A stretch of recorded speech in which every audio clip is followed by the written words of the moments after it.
Here's your voiceover-ready script, built as a continuous narrative with rising tension and a clear emotional arc. The clock is bleeding away. 86 seconds separate Indiana from a signature win over the defending champions, and 17,000 people inside a sold-out arena are on their feet because they know what's coming.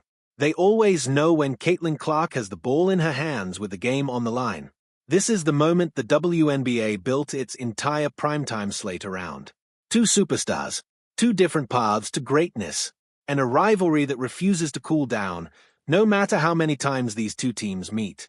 On one side, the reigning MVP, A'ja Wilson, four-time league MVP, widely considered the best two-way player alive, a woman who can guard every position on the floor and make you regret ever trying to test her. On the other side, the most electric player the league has ever produced, a rookie phenomenon turned franchise cornerstone, carrying an entire league's television ratings on her shoulders every single night. This wasn't just a basketball game. This was a collision of destinies. And for most of the fourth quarter, it looked like Clark's night. She was slicing through the Aces' defense, painting highlight after highlight, pulling her team back from the brink. But basketball has a cruel sense of humor. It waits until you believe you've already won before it reminds you that nothing is decided until the final buzzer. With the game hanging by a thread, Clark stepped to the free throw line.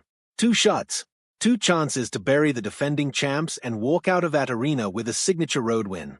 She missed both. The building went silent for a beat, that specific kind of silence that only happens when a crowd feels the momentum shift in real time. Somehow, Indiana still had a chance. The game crawled into overtime, exhausted bodies searching for one more surge of energy. And then it happened. The play that would be replayed, dissected, and argued over for days. Clark, ball in her hands, tried to thread a lofted pass over the outstretched arms of A'ja Wilson. It was a gamble. A lazy, looping pass into a phone booth guarded by one of the most disruptive defenders alive. Wilson read it immediately. She rose up, got a hand on it, and ripped the possession away in one violent, decisive motion. The ball found its way to Chelsea Gray. Point good. A player who has made a career out of dagger shots exactly like this one. She rose from beyond the arc as the clock wound down and buried it. Game over. Aces win, 86-84. And just like that, the story of the night was written in permanent ink. But here's where this story stops being about basketball and becomes something else entirely. Because the moment that final shot dropped, a second game began. Not on the court, but online.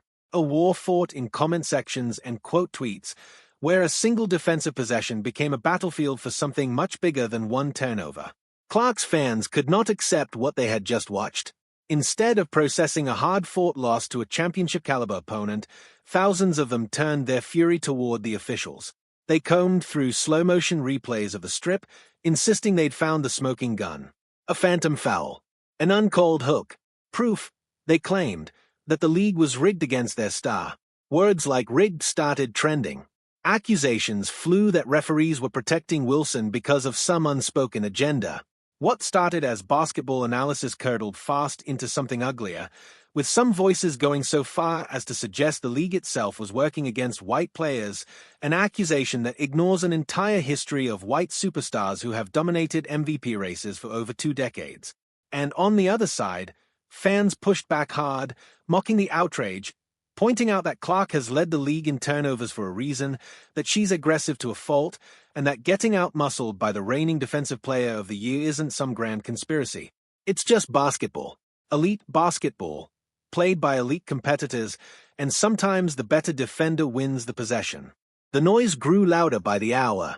Screenshots, threads, debates that had nothing to do with a loose ball and everything to do with the deep, unresolved tension simmering beneath the surface of the entire league. Race, fame, favoritism.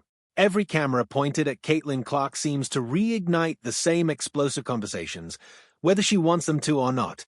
And through all of it, there was one person who refused to add fuel to the fire. Caitlin Clark herself.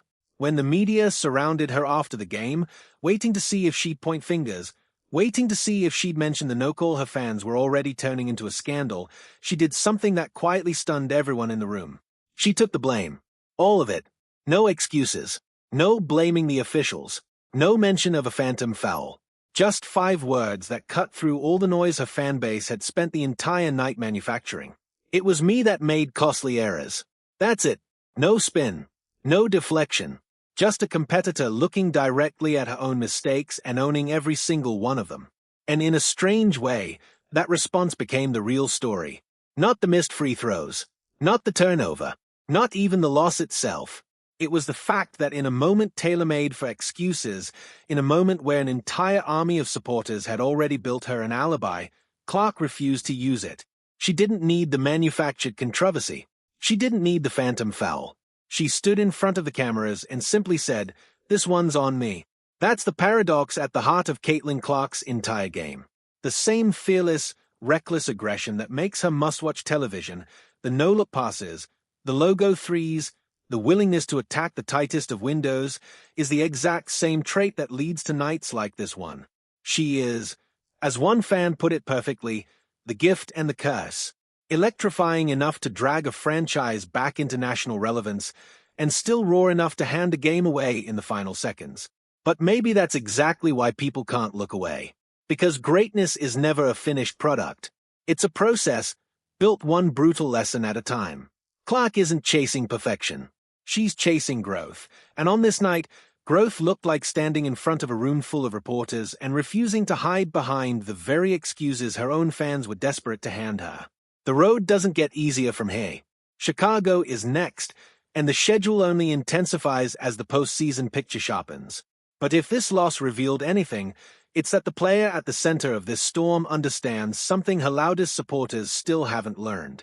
Championships aren't won by finding someone else to blame. They are won by staring your own mistakes directly in the eye and coming back stronger the very next night.